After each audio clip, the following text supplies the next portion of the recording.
You hand your bag over at the counter. It disappears behind a rubber curtain. An hour later, on a different continent, it shows up on the exact right carousel. You've never wondered how. That's fine, nobody does.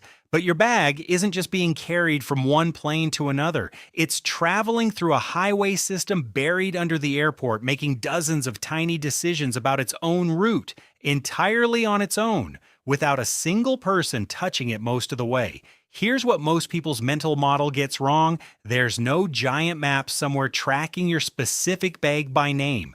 The system doesn't know this is Samil's suitcase. It only knows one thing about your bag over and over at every single junction: what code is printed on it and what that code means right now. It starts at check-in.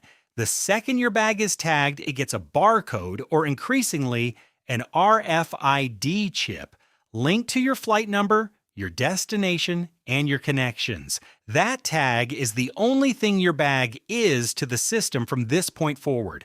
Not a suitcase, not your belongings, a code. Then it drops onto a conveyor belt and the real system takes over. Underneath most major airports is a network of belts, junctions, and machines called automatic tag readers, scanning that code constantly as the bag moves. At every junction, a small mechanical pusher makes one decision: let this bag keep going straight or divert it onto a different belt entirely. Multiply that by dozens of junctions, and your bag isn't taking one path to your gate. It's being routed through a live decision tree, one fork at a time, based purely on what its code says right now. Here's the twist. The system isn't optimizing for your bag individually, it's optimizing for not jamming itself. If every bag got routed the instant it was scanned with zero regard for what else was on the belt, junctions would clog constantly, one slow section backing up into the next. So the system actively regulates how fast bags enter, balances the load across multiple parallel belts doing the same job, and watches for jams in real time so it can reroute around a blocked section before it ever backs up. Your bag sometimes takes a slightly longer path, not because anything went wrong, but because the shorter path was already busy, and sending it there would have made everything slower for every bag behind it.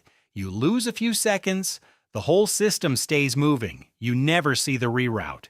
This is also where security fits in, and it's not a separate stop. It's built into the same live routing decision. Checked bags get run through CT scanners as part of the same conveyor journey, and if a bag gets flagged, the system diverts it, again automatically, to a separate lane for a human to inspect without ever stopping the belt for every other bag behind it.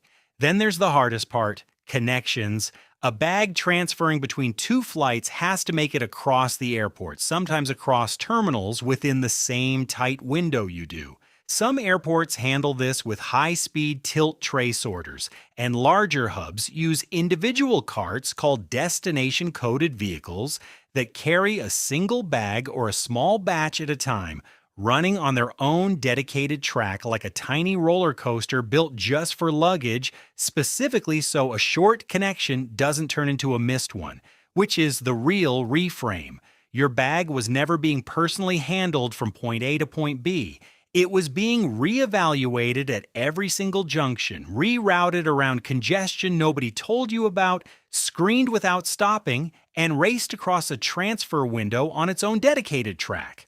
All based on nothing but a code printed on a tag. You just see it come around the carousel. That's the version with all the math taken out.